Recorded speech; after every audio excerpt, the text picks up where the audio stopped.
Hello everyone, and many thanks for joining today's stream. It is 16th of February, Monday, 11 p.m. in the morning, 6 past 11. And as always, I have prepared quite a number of news on some major developments. And in case you find the news segment informative and useful, like the video, leave some commentary, share a link with your friends. This might be very helpful, of course, to reach wider audience. And as always, if there is any super chat on Rumble during the stream, if there is any questions through other support platforms, PayPal, Boosty, of course, I will react on these questions or the comments. And that's being said, dear friends, before I go with our new segment, let me once again remind you that from this week, there are going to be some changes in the timing of my updates due to my day job. Well, I went to the company this morning to finalize all the terms to make sure that I be able to take a few hours off in the middle of the day to make live streams, and seems like it's all good. And well, from tomorrow, my live streams with the news updates on both my channels on YouTube and Rumble will be at 3 p.m. Moscow time. So I will go to my workplace, work from 8 to 1 p.m. approximately. Then I come home, make live stream, news update, and then for 5 p.m. I will go back to work, and then we'll stay there until 11 p.m. late evening. So there is always probability of some force majeure situation. There might be a very busy day at the workplace, of course, and in that case, I may not be able to do live stream middle of the day. But whenever I can do it, I will do it.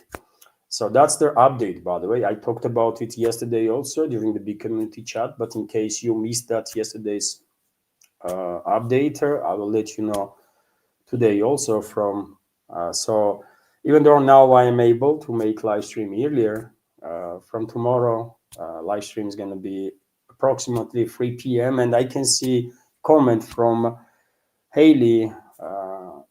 Haley is asking to do live streams 10:30 p.m. Moscow time due to time differences. But yet again, dear friends, I'm living in Moscow, so I'm working based on Russian time, right, on Moscow time. Sometimes, if I'm unable to make live stream at the middle of the day at 3 p.m., if I'm not extremely tired towards the evening, then I might do actually live streams late evening Moscow time. But usually live streams will be at 3 p.m. I negotiated these terms, by the way, with the company, right, to be able to do these live streams middle of the day.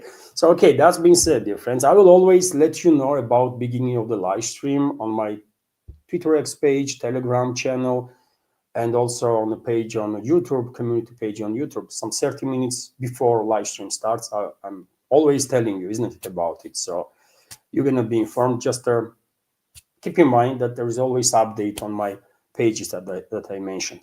Okay, enough for an intro, dear friends. Let's go through some news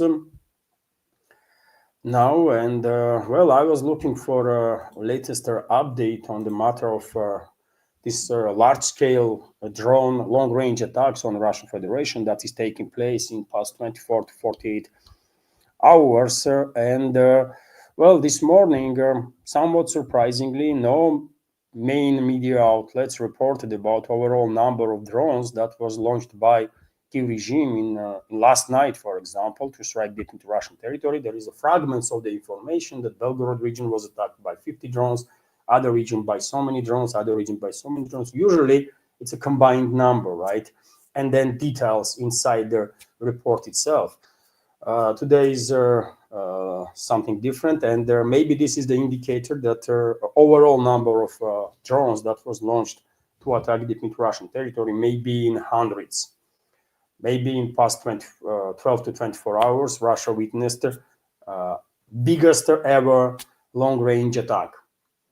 Very much possible because, for example, yesterday during the day, more than 170 drones were intercepted over the Bryansk region alone. Over the one single region alone, 170 drones were intercepted. RIA Novosti is reporting about it. Let me give you some details. A massive enemy drone attack on our region has been ongoing for over 12 hours. Courageous soldiers from their Ministry of Defense, their Bryansk Brigade, and their Bryansk region's National Guard Special Forces have been working to destroy aerial targets throughout this time. Governor of the Bryansk region, Alexander Bogomaz, reported about it. I saw several reports on other sources that in the Bryansk region and in other regions of the Russian Federation, there was some damage to energy infrastructure, other infrastructure.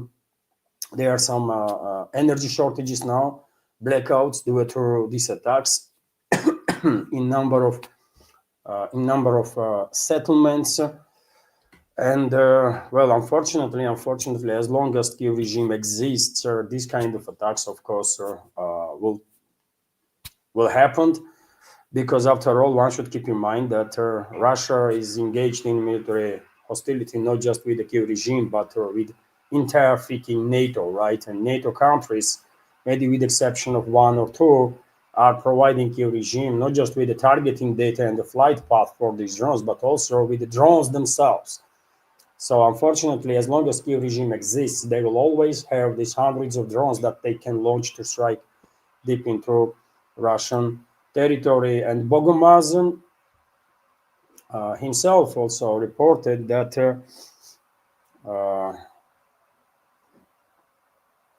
there is some infrastructure damage in the region. Yesterday, the Bryansk region experienced its most powerful and massive attack. No other region in Russia has seen so many drones launched simultaneously in a single day as a result of the terrorist action by the Ukrainian armed forces. Energy infrastructure facilities were damaged. He wrote, and you might ask her what's going on, why now this large-scale attack, either on the Bryansk region or on the Russian Federation, generally speaking. And well, I guess Kiev regime and its NATO backers are trying to force Moscow to agree on energy ceasefire during upcoming negotiations, trilateral talks that are scheduled to take place on 17th and 18th of February in Geneva, Switzerland, right? So maybe these large-scale attacks on the Russian Federation with hundreds of drones are related to upcoming trilateral talks, very much possible. And it's not just, as I already said, it's not just a Bryansk region, but also other regions of the Russian Federation that were attacked. For example, on Moscow direction, there was also dozens of drones that was launched, and Interfax yesterday late evening, 10:53 p.m., for example, reported that 19 drones were intercepted in the Moscow region while they were approaching capital of the Russian Federation. So large-scale attack, by the way. Maybe in past 12 to 24 hours, Russian Federation witnessed a largest ever attack on its territory by hostile sites. And I want to share with you, when it comes to these long-range attacks on Russian Federation, I also want to share with you this report that past week, for example, Russian air defense systems intercepted more than 1,300 drones, more than 1,300 drones that was launched by Kiev regime with assistance of NATO to strike deep into Russian territory. And this week, this number most likely will be significantly higher. Just in past 12 to 24 hours, Kiev regime probably launched 300 to 400 drones. So we will find out. We will find out eventually. Obviously, Russian militaries are retaliating with the long-range precise strikes on deployment of drone operators of the Kiev regime, on military logistical energy infrastructure of the Kiev regime. And well, after all, for a reason, Mayor of Kiev, Klitschko, as I reported yesterday, stated that Kiev regime's survival still an open question as a result of Russian strikes that push Kiev, for example, to the brink of collapse. Klitschko also accused Zelensky of weakening democratic reforms, and pursuing politically motivated cases that never reach the courtroom. Well, as situation for the Kyiv regime and its NATO backers deteriorates on the line of contact, of course, terror on one side, there will be significant increase in the terrorist activity of this regime and its NATO backers. First of all, UK, obviously, that is infamous with its terrorist attitude, right? Terrorist. It's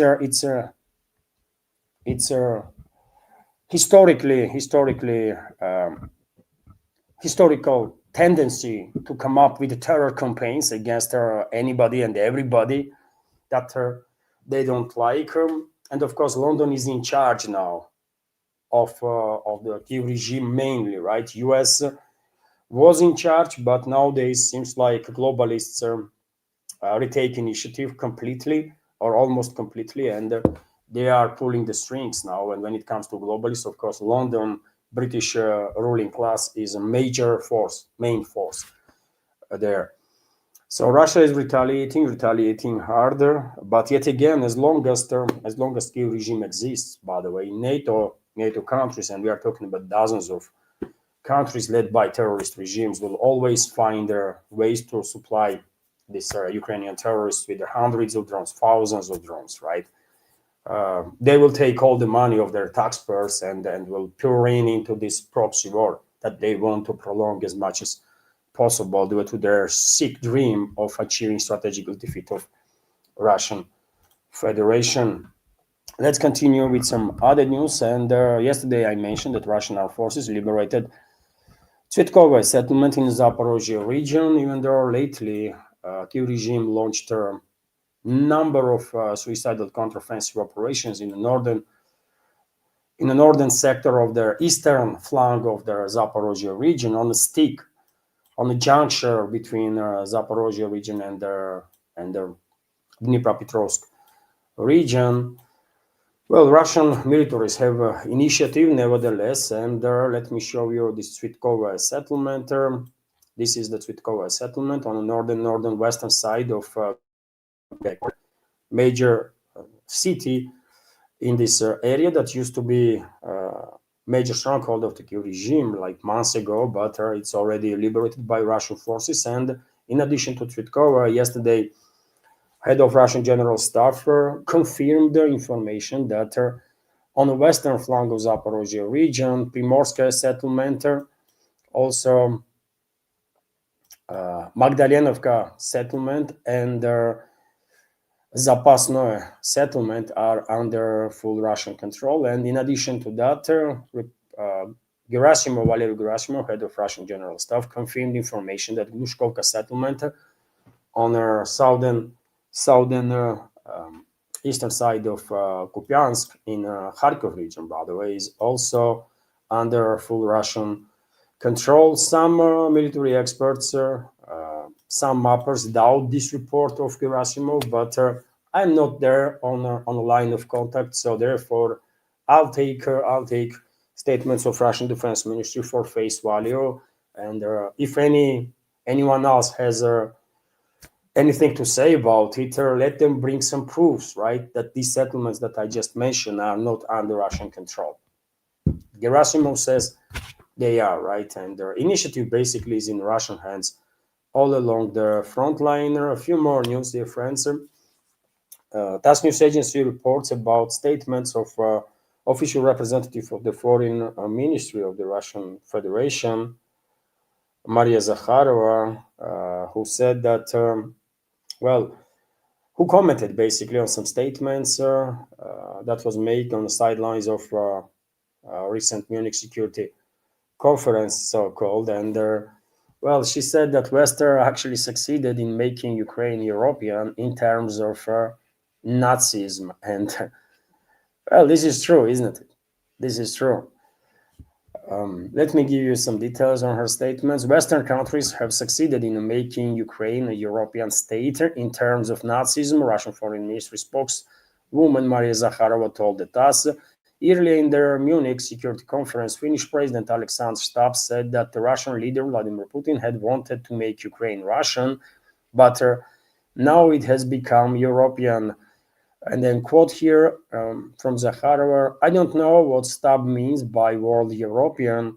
If they assume that Europe is synonymous with the Nazism, which is factually accurate statement, which has repeatedly manifested itself there, then perhaps they have succeeded in making Ukraine European Nazi. Judging by Zelensky's statements, Russia has never had any aspirations to disrespect Ukraine's sovereignty.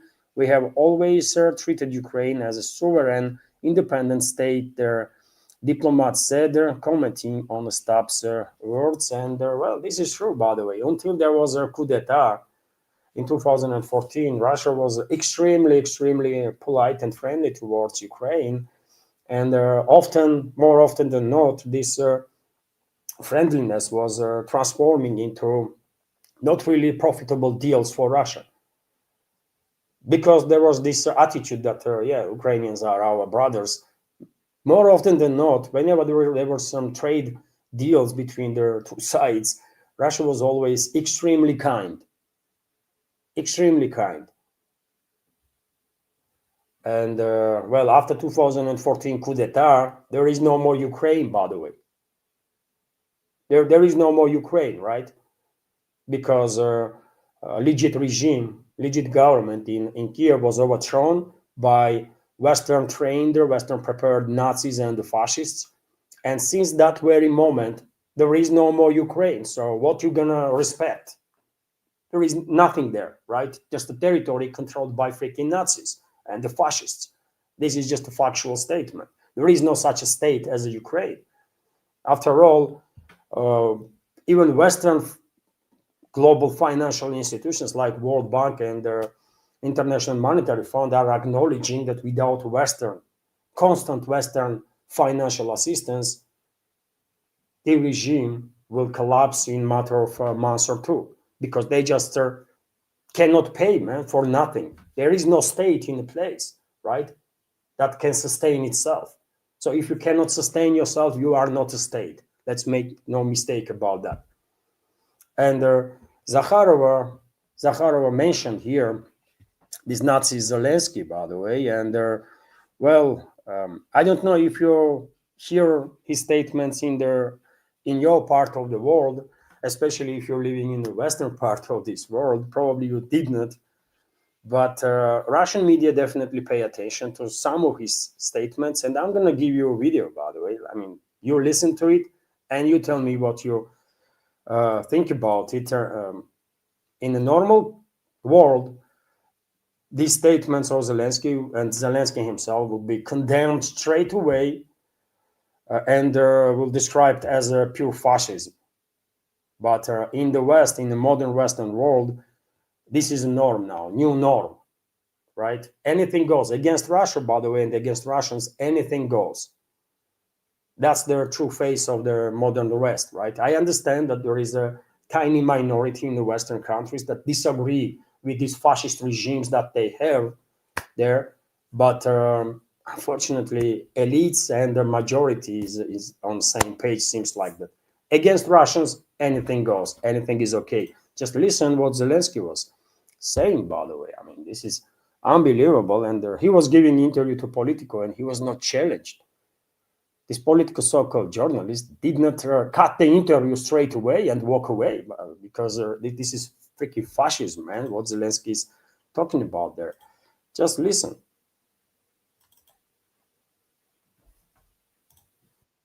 Europeans made a lot, but didn't put still sanctions on nuclear energy of Russians, on Rosatom, on people, on their relatives, on their children, which live in Europe, which live in the United States, which study in the universities of Europe, which have real estate in the United States. So they have a lot of real estate. They have children, relatives everywhere.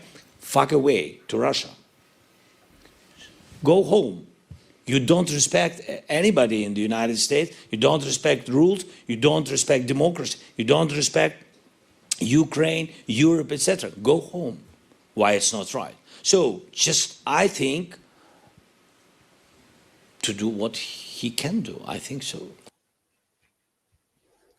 So that's it, man. I mean, do I have to say anything really? Do I have to say anything? This should be, I mean, all of Western world should be ashamed, by the way, that they are allowing these kind of statements to be made in the Western world, man. This is pure fascism. This is a pure fascism. Zelensky openly, publicly calling for repressions against ordinary Russian citizens that might live in the Western countries, might have some assets in the Western countries. I mean, this is fascism, man. There is no other explanation to this, right? And that's what Maria Zakharova was referring to. This is insane. This is insane. Western world should be ashamed of itself, man. How many times they're gonna go in the same river of the Nazism and the fascism, for God's sake, man? This is I don't know. I have no words, man. This is just too bad, man. And I'm not sure, as I said, man, I'm not sure Western so-called media outlets even share with the public in the West these statements of Zelensky. They probably didn't, because they understand this is just way beyond anything, right? That anyhow can be justified, right?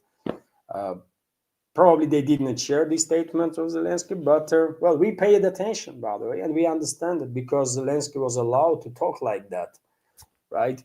To call basically to act in the Western world against innocent Russian citizens with their repressions and the force. And I mean, and he was not challenged, not thrown away from Munich Security Conference. This tells me that the Western world is okay with this. They are okay with this, man, and it's sad. It's sad, man. This is not. You tell me what is the trajectory of the euro, by the way, if they are already here in this place.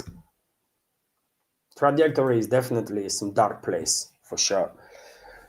And also, Zelensky went to say that some 90% of citizens of Ukraine allegedly are against elections, which is yet another lie from Zelensky. And of course, he was not challenged by this so-called journalist of Politico. In reality, even Western propaganda outlets, by the way, nowadays are forced to face the reality and acknowledge that majority of citizens of Ukraine are actually, according to studies, right, are in favor of a peace deal, in favor of de-escalation, in favor of elections. But I mean, Zelensky can come up and say literally anything. No one gonna challenge him, right? Because yet again, against Russia, anything goes in the Western world, right? Meanwhile, Western world itself is experiencing some tensions in within, right? And many people, many even media outlets noticed that President of France, Macron, was kind of left out by the other European leaders. There was videos are circulating now internet, and everybody is laughing that Merz and Stammer are having some chat, some fun there, and Macron jumped in to this scenery to make some photo op, and neither Merz, neither Stammer paid any attention to him. Well, many media outlets went as far as to say that there is a real rift now between Germany and France about many issues. There is a real rift between France and UK, which is not really surprising. And also, many people are paying attention to rebuild relationships or to new alliances that is created inside the EU, especially through alliance of Germany and Italy. And this alliance of Germany and Italy is for many resembles to alliance of Nazi fascist Germany and fascist Italy before Second World War and during the Second World War, right? So French leader is kind of really isolated inside the Western world, and this is not all when it comes to internal tensions. There is much more that is going on. For example, well, Hungary is upset with many European capitals do it through their anti-Hungarian policies.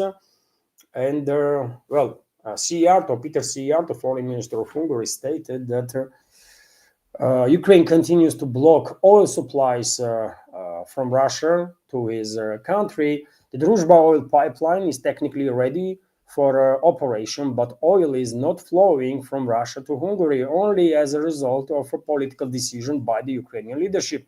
Hungarian Foreign Minister Peter Szijjártó stated on the Sunday program of Radio Kossuth, and of course it's not just Kiev regime, by the way, and its decision to bomb this pipeline constantly when operational. It's a Brussels, it's globalists, right? And whilst criticizing Kiev regime, Szijjártó, of course, indirectly is critical of Brussels too. And well, it's not just Szijjártó. Orban, by the way, is quite direct in his criticism of Brussels, and he said that EU is a real threat for the Hungary's sovereignty, while Russia poses no threat whatsoever. That's what Hungary's Prime Minister Viktor Orban said, and this is true, by the way. Russia poses no threat for Hungary's sovereignty. Moscow never had any intentions to harm either Hungary or any other country, by the way. Right? Moscow never had no intention to harm anybody unless Moscow is forced to retaliate. So there is clearly tensions between Hungary and a number of European countries. It's not just France, tensions between France, UK, Germany, Italy, and others. And when it comes to Hungary, by the way, Hungary and Slovakia, of course, they want to have access to Russian energy, right? And they asked Croatia, because Druzhba pipeline cannot be operational due to constant attacks of Ukrainian terrorists. They asked Croatia to allow transit of the Russian oil, but I'm not sure Croatian leadership will agree on that. But we will see. We will see. And also, when it comes to internal tensions in Europe, by the way, this tension is going to explode soon. This tension is going to explode soon because, earlier there was some discussions that began in Germany, Sweden, and some other countries in Europe about becoming nuclear-armed countries, right? And you think which country is following now this example? Poland. Of course they would, man. Of course, they hate Germans. Polish people hate Germans probably no any less than they hate Russians, right? They absolutely hate Germans, right? And Germany, everything German, by the way. And if Germany is discussing now becoming nuclear powerhouse, nuclear armed country, then, well, Warsaw will, of course, move into that direction also, because I guess think tanks in both countries, in Poland and Germany, are providing their governments with the information that these two countries are on the trajectory of their military collision, which will inevitably happen in next 10 to 15 years, mark my word, maybe even earlier than that, right? And yesterday, yet again, I don't know what about other parts of this world, but Russian media definitely pay attention to statements of President of Poland. No other than President of Poland, who went to say that Poland needs nukes. So Poland needs to develop its own nuclear weapons program. President of Poland, Karol Nawrocki, has suggested, citing the perceived Russian threat. Of course, they're going to justify everything with their non-existent Russian threat. Yet again, if you don't provoke Russia, we are good, man. We don't want no war with nobody. But they're going to justify everything with this illusional Russian threat. In reality, yet again, non-proliferation is dead. Obviously, non-proliferation of nuclear weapons is dead. There is open discussions now in numerous countries about becoming nuclear armed states. And as I said, if Germany is on that path, then Poland will definitely follow, because both know that they are on the trajectory of military clash. Speaking to Polsat News on Sunday, Nawrocki said he is a strong supporter of Poland joining the nuclear project. We need to act in this direction so that we can begin work. The Polish president stressed, adding that he does not know whether Warsaw would actually pursue this endeavor. Of course, he's not going to say openly, right, that we already are working on the nuclear projects, but he already said enough that they have aspirations to build the nukes, right? And this is already indicator things to come, right? Yet again, uh, I just said, isn't it, that tensions are increasing in Europe, by the way, and it's just a matter of time before these European countries will go after each other. They're gonna go after each other big time, man. Big time, right? So Poland is joining this club of wannabe nuclear power countries, Germany, Sweden, uh, some others, Japan also, by the way, on other part of the world, right? And of course, these statements from Polish president not gonna go down well, not just in Moscow, but in Berlin, but Germany probably will be even more nervous than Moscow because yet again, mark my word, man, Germany and Poland are on trajectory of war, and war between them is unavoidable, I think, at this point. Also, let me remind you, dear friends, that UK government, British leadership, basically British ruling class, that is a main most powerful force in global among globalists, is pushing the idea of imposing maritime embargo on the Russian Federation, and in this regard, they are now negotiating with some 10 countries to intercept all the commercial vessels that are linked to Russian Federation, not just under the Russian flag, but linked to Russian Federation under the flag of other countries, for example. And if globalists will go ahead, globalist control regimes in Europe will go ahead with this idea of imposing a maritime blockade, of course, that will be first, big step towards the direct open war between European NATO member states and Russia. They want to operate basically in a very same way that US does. And when it comes to US, they hijacked basically yet another tanker in the Indian Ocean. So US military intercepted, hijacked, that's the correct word. US military is hijacked and inspected the Veronica Free tanker, which allegedly violated the sanctions quarantine on Venezuelan oil, the Pentagon reports. Overnight, US forces conducted their boarding, maritime interdiction, and inspection operation on the vessel Veronica Free without incident in the Indo-Pacific Command Area of Responsibility Department wrote on social media. And well, by the way, piracy, state piracy is becoming a thing, isn't it? State piracy. American side is saying that they don't give a damn about anything and anybody.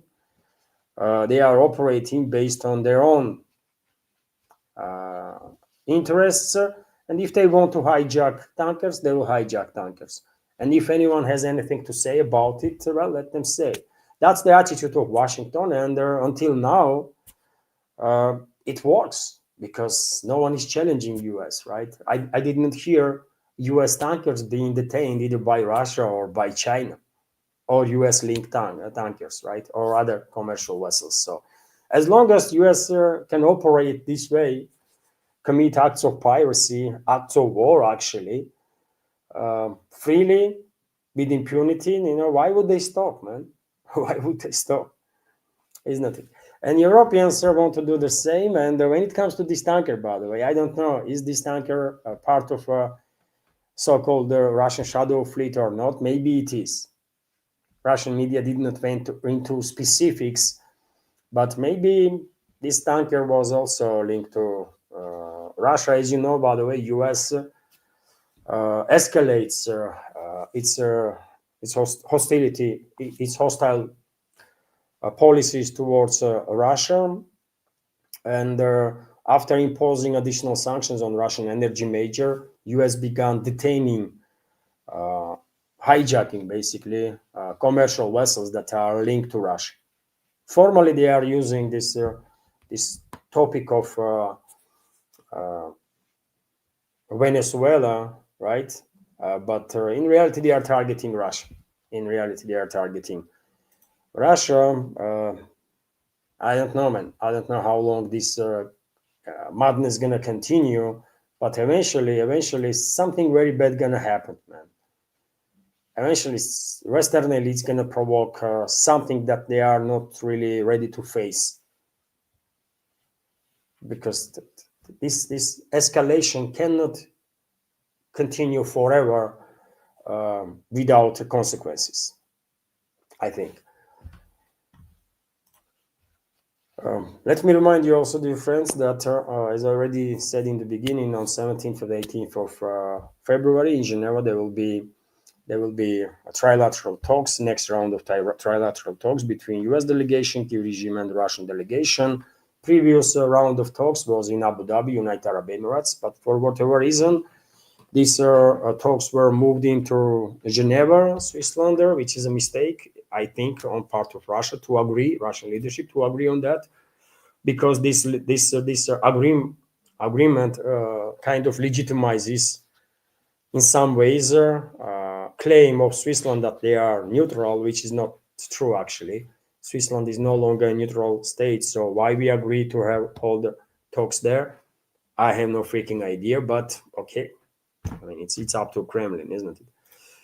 Russian delegation will be led by Medinsky.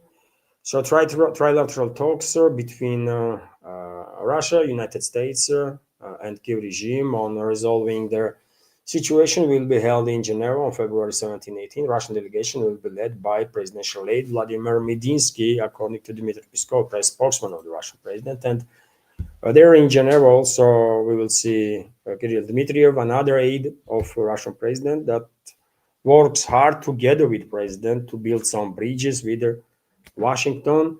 But unfortunately,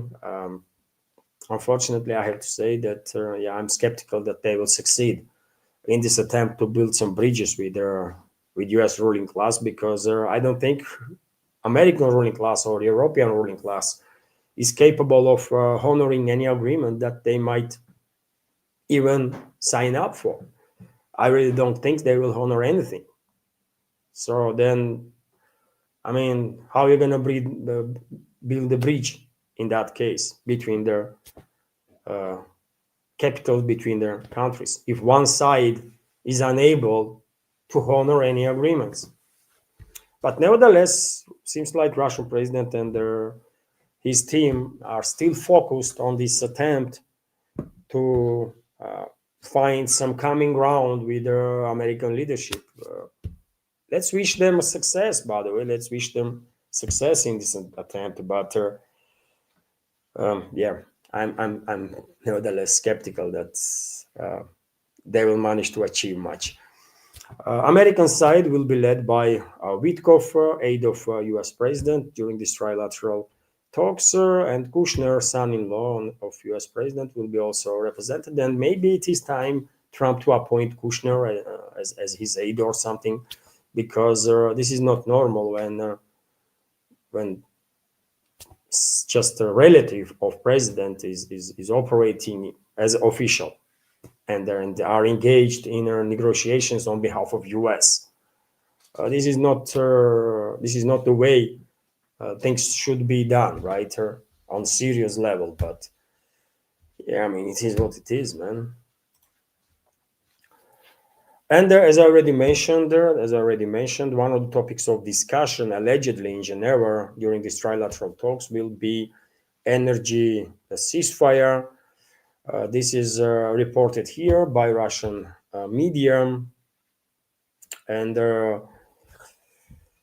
And who knows? Maybe Moscow will agree on this energy ceasefire. Maybe not. We will find out. We will find out. Also, when it comes to Geneva and international talks, there, U.S.-Iran negotiations, indirect negotiations, also going to take place in Geneva on 17th of February. Iranian delegation already left for Geneva, left Iran to fly to Geneva, and well, let's hope they will manage to de-escalate, but I don't think this is also possible. Iranian deputy foreign minister stated that U.S. must prove it's sincere about negotiations, and how they're going to prove it, especially when they are not sincere. What they going to do, really? We all understand that U.S. is not sincere. U.S. is not seeking no de-escalation, no nothing. They are just gaining some time. They escalated with Iran. I guess Washington, Trump, by the way, who launched this escalation, and whatever people are behind the Trump, they are no military people, isn't it? They are no militaries. They had no freaking idea about their military capabilities of Pentagon, either in a region or in general terms, right? So White House began escalation, and only then seems like they start listening to Pentagon. And U.S. generals, admirals probably say that, you know what, give us at least freaking months or two, man. You cannot expect that we are in a position to launch a massive, sustainable, long-term military assault on any given country, especially as large as Iran is, right? At any point. And well, once this realization settled in, Washington began engaged in this useless talks with Iran, this deception, which is deception operation, obviously. And I think they will continue to be engaged in this deception operation called negotiations with Iran for another at least 2 3 weeks, maybe even more, until US will deploy enough military assets, not just in the Middle East, where these assets are going to be dispersed throughout their numerous bases, because all those bases are, technically speaking, in range of Iranian missiles. But US, first and foremost, are focused, Pentagon, as far as I can tell, will be focused on its maritime assets and on Diego Garcia Island, right, in Indian Ocean. That's the direction from where they're gonna launch their main attacks on Iran. And to be able to sustain these attacks, right, for a week, 2, 3, 4, 5, they need more assets. They are sending second aircraft carrier. I think that's not enough. They're gonna send third one if they have third operational carrier. They will send, most definitely. They will send their also amphibious warships, because they have large deck, and this deck can be used by F-35s and the AV-8s, or whatever their name is, American version of the British Harrier plane. You might be surprised that US still operates with the Harriers, by the way, American version of the Harriers. And yeah, I mean, it will take, I think, 3 4 weeks before US will be in a position to launch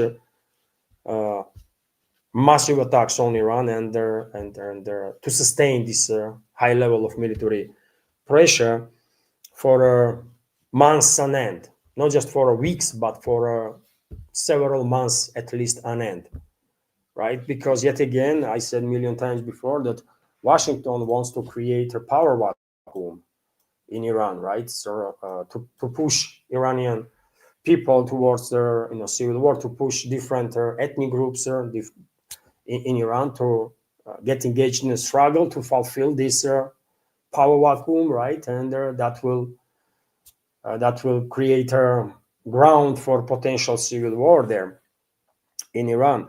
And to create such a situation, of course, U.S. Will plan operation for sustainable attacks for at least several months.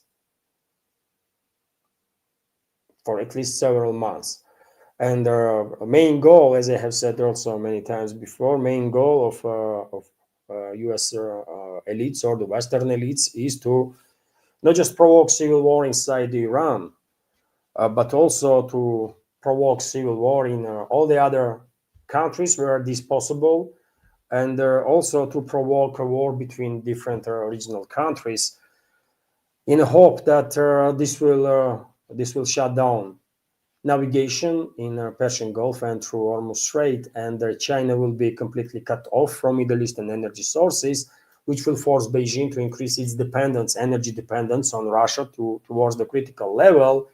And if Western ruling elites manage to do so, then at that point they will activate their assets in both countries, in China and Russia, fifth columns, let's say, and Western ruling class will try to put fear in Beijing, in Chinese leadership, that Moscow is about to turn its back on China, cut energy supplies, which will be seen by Beijing as a death sentence to its economy.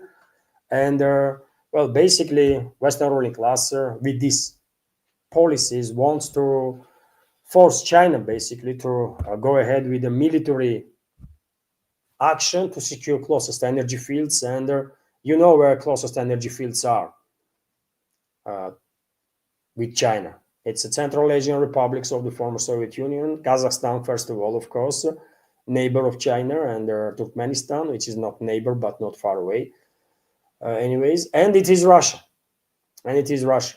So Western ruling class, everything that is happening, by the way, everything that is happening in this world, right, since 2008 on a geopolitical scale is linked to this uh, geostrategical, geopolitical game that Western elites are engaged in to eventually bring these two countries, Russia and China, to the military hostilities. Everything that is happening is linked to that. From 2008, and I'm saying 2008 because that's the year when Washington ordered its puppet regime in Georgia to reignite civil war with South Ossetia, and then to launch attacks on Russian peacekeepers that were located here in South Ossetia to provoke Moscow to get engaged. And that's exactly what happened. After dozens of Russian peacekeepers that were stationed in South Ossetia under the UN mandate, by the way, when dozens of Russian peacekeepers were killed and wounded there, Moscow, President Medvedev at the time, ordered the Russian troops to get engaged there, and that engagement is known now as a 5-day war of August 2008. And that's the time when this program, this strategy of Western ruling class to neutralize China and Russia was officially begun. And if you trace back, by the way, large-scale demonization of Russia started exactly then. And they launched this attack, by the way, potentially as a response to Russian president's famous 2007 Munich speech during their Munich Security Conference, when he once again offered a friendship to the Western world, but was ignored. They answered with with implementation of this strategy that is directed, that is planned for decades, and are directed to eliminate both Russia and China. And obviously, neither Moscow, neither Beijing can allow this to happen, right? And that is one of the reasons why I'm saying, by the way, that neither Moscow, neither Beijing can afford Western ruling class to succeed with the destabilization of their Iran, Middle East in general, and to be able to shut down navigation in the Persian Gulf and through Hormuz Strait. We cannot allow Western ruling class to succeed in that. And if necessary, I think there's risk is so real and so tremendous that I think if necessary, and it is necessary, I think Moscow had to make a stand and said, you attack Iran, I will consider it as an attack on me and I will retaliate. I don't think Beijing will be able to make such a standard. They are too freaking afraid. But Moscow can, man. We don't afraid nobody, man. We don't afraid to die. We don't afraid to live. We don't afraid nothing. So I think Moscow can make such a stand because it is in Russia's interests to make sure that Middle East is stable. There is a stability in the Middle East, and there is uninterrupted flow of energy from Middle Eastern oil fields towards China and towards anybody that wants it, right? Because we don't want China to be cut off from Middle Eastern energy sources and then become tremendously dependent on us, because that's a risk that we just cannot freaking afford, right? It might sound counterintuitive. One might say, why you care? I mean, you will be able to sell more energy to China, make more money. It's not works like that, by the way. I mean, extreme dependence creates extreme conditions, right? Extreme conditions, and their extreme fears, and anything extreme is bad, by the way, right?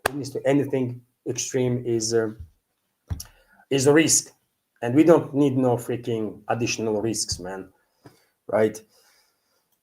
So, anyways, let's continue with some other news where I was. So, yeah, Iran's deputy foreign minister is saying that, well, we need proof that U.S. is sincere. Oh, they're not gonna get no proofs, man, because U.S. leadership, U.S. ruling class is not sincere, and even Western media, Reuters, for example, is already reporting that the Pentagon is preparing for a long-term military campaign. It's not going to be like one-way strike or two waves or something. No, to create power vacuum, Western ruling class has to bomb Iran for a month on end, right? And even then they might fail, because in order to provoke a large-scale civil war inside Iran, they have to provoke war between Persians and Azerbaijanis, two main ethnic groups in Iran, and these two groups are nation builders. Iranian civilization belongs to both of them, right? And it's not gonna be easy for the Western ruling class to provoke tensions between these two on such a scale that they will start fighting each other and killing each other. So hopefully West will fail anyways, right? But it will be better, I think, if Moscow will make a stand now until missiles start flying, and make it clear for everybody, for the entire Western world, that you attack Iran, I'll consider it as an attack on myself, and I will retaliate with all means necessary. This might stop Western ruling class from these plans of destabilization of the Middle East. Nothing else will, I'm afraid. And well, Trump promised to support Israeli strikes on Iran if Tehran does not reach an agreement. Trump is threatening Iran like every day, isn't it? Every day he's threatening Iran because he cannot help himself, man. He knows he's engaged in deception operation. He knows these talks are just a show, right? Just a show until Pentagon will deploy enough assets towards the Indian Ocean, towards the closer to the Middle East, and that's all it is, right? So he cannot help himself but demonstrate that literally every day that they are not serious about these negotiations. And when it comes to Israel itself, I don't know if you heard this news, dear friends, but Israeli government began officially annexing, stealing basically land in West Bank, and the so-called defense minister of Israel, Katz, stated that Israel's decision to register large areas of West Bank makes them property of the state of Israel. So they are officially not just annexing, but claiming to be Israeli territory now, West Bank areas of the West Bank, and well, they are doing it with impunity. As I said, man, if in order to have a sustainable peace in the Middle East, world needs to demilitarize Israel, this fascist entity, and world needs to denazify Israelis.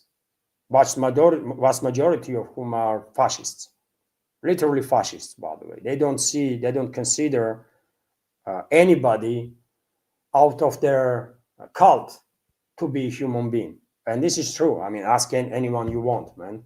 They don't consider if you are Christian, if you are Muslim, if you are Hindu, if you are Buddhist, they don't consider you to be human. You are goy for them. They are indoctrinated in this sick cult, and they actually consider everyone else to be animal. So they are fascists, by the way, and nothing to be said about all the studies that was conducted in Israel when majority, literally majority, by the way, of Israelis said that they are absolutely in support of everything that IDF did to Palestinians in a Gaza Strip. So they are openly supporters of the genocide, right, and mass killings of the innocent people. Tens of thousands of children, tens of thousands of women, tens of thousands of elderly people. That's what Israelis are, man. Let's make no mistake about it. Fucking fascists, man. So if world actually wants sustainable peace in the Middle East, this fascist entity Israel has to be demilitarized, and Israelis have to undergo denazification programs to be able to find hard again and love again in their hearts, right? For the people, for the humans that they consider to be goys or animals. Insanity, man. Meanwhile, well, relationships between US and Canada is not improving, of course, and well, Ottawa is considering now to significantly cut military purchases from US and more be focused on its own military production and on Europeans. And of course, Washington, and this report is coming from New York Times, by the way. And so Trump probably will be briefed about it. And we should expect some crazy posts from Trump about Prime Minister of Canada, about Canada itself, Canadian militaries. Maybe Trump gonna go wild, of course. Trump gonna go wild on Canada, as he does every now and then, right? I don't know what kind of issues he has with Canada, but he kind of hates Canada, man. I mean, he talks about Canada in a way. He clearly has some issues with Canadians. Maybe some Canadian beat the crap out of him when he was young or something, and he hates all Canadians now and everything Canadian. I don't know, but something is not quite right there. So expect some crazy statements from Trump in regards to Canada. Commerçant newspaper is also reporting, based on article in New York Times, that China is expanding its nuclear arsenal at the high altitude sites, which is interesting. So satellite images of the separate nuclear sites in the valleys of southwest China show Beijing's efforts to expand its arsenal at the time when the world's last barriers restraining nuclear weapons are crumbling. I mean, there are no more barriers, by the way. It's not crumbling, it's dead. There was a last treaty that was in force, was New START treaty, isn't it? And it's no longer in the place. So there are no restrictions on anybody from this nuclear club to build as many nuclear warheads they want, to build as many delivery vehicles as they want. There is no restrictions for anybody, and there was no restrictions for China anyways, right? These agreements were between US and the Soviet Union, US and Russia. Other nuclear countries were never part of it, right? So yes, this is interesting. I have said, by the way, previously, that according to reports in open sources, China plans to reach 1,500 nuclear warheads by 2030, and probably they will. By 2030, China probably will have 1,300 to 1,500 nuclear warheads, which is, I guess, enough to reach a mutual destruction level with the US. And at that point, Beijing might actually feel comfortable enough to get engaged in some nuclear talks with Washington. Other than that, you know, I don't think Beijing will even consider, before they will reach this 1500 mark. I don't think they will even consider to be engaged in a work for a new treaty, for example, on nuclear arms control.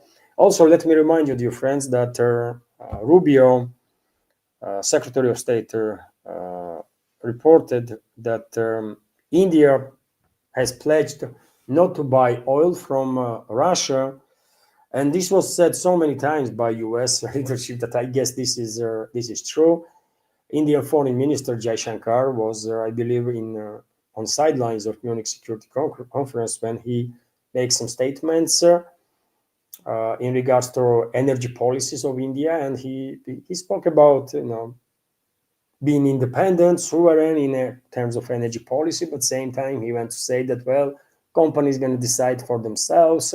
They have to counter everything, including risks and this and that. And basically, he did not confirm directly that, yes, India is beginning to distance itself big time from Russian energy sector, and maybe from Russia generally. But he did not debunk either these claims of the Washington. So yes, most likely India will distance itself from Russia as time goes by quite rapidly. I think this is a fatal mistake potentially for India. But it's their country. It's their, if they think US is their ally, country that was planning to eliminate India and kill tens of millions of people there, right, in 1971. And the only reason Americans did not kill tens of millions of Indians, hundreds of millions of Indians potentially, is because of Moscow, right? Moscow's stand that stopped this Western assault. But if today India thinks that, India, US and UK and all these countries are their friends and allies, and Russia is their enemy, then okay, man, you have a choice, right? Let's see how far you will go with this attitude. It's sad, man, sad. And when it comes to India, by the way, we have more reports that India will allocate additional billions and billions to purchase more Rafale fighter jets from France. After the approval of their purchase of 114 French Rafale fighter jets, rumors have emerged that India is now preparing to order an additional 31 carrier-based Rafale fighter jets in addition to previous 26 units. So India already purchased 26 Rafales, carrier-based Rafales, and they want to increase this number up to 35. If both of these contracts are concluded, the French manufacturer Dassault Aviation will receive an order for 145 fighter jets. Okay, by the way, India is moving away from Russia, not just in terms of cooperation in energy field, but also in terms of cooperation in military field, right? And what can I say? Good luck, man. Good luck to India. It's not gonna end well, man. It's not gonna end well. But yet again, it's their country, their choice. If they want to, turn their back on Russia and become besties of US and UK and France, okay, man. Okay, RIA Novosti is reporting, and I will end new segment of this report, that Russian economy will overtake Italian one. Did overtake Italian economy towards the end of 2025 by GDP measures, by PPP measures, purchasing power parity. Russian economy is much bigger than Italian economy. But in terms of this traditional GDP index, which is definitely not as accurate as PPP index, but widely used still because allows Western countries to have a better numbers, right? Better ratings, because they can easily manipulate with the GDP. But nevertheless, even in these GDP terms, according to Rostat's first estimate, the domestic figure reached 213 trillion rubles in dollars. That is, this is Russian economy, by the way. In dollars, that is 2,556 billion. So 2,556 billion, and Italian economy is 2 trillion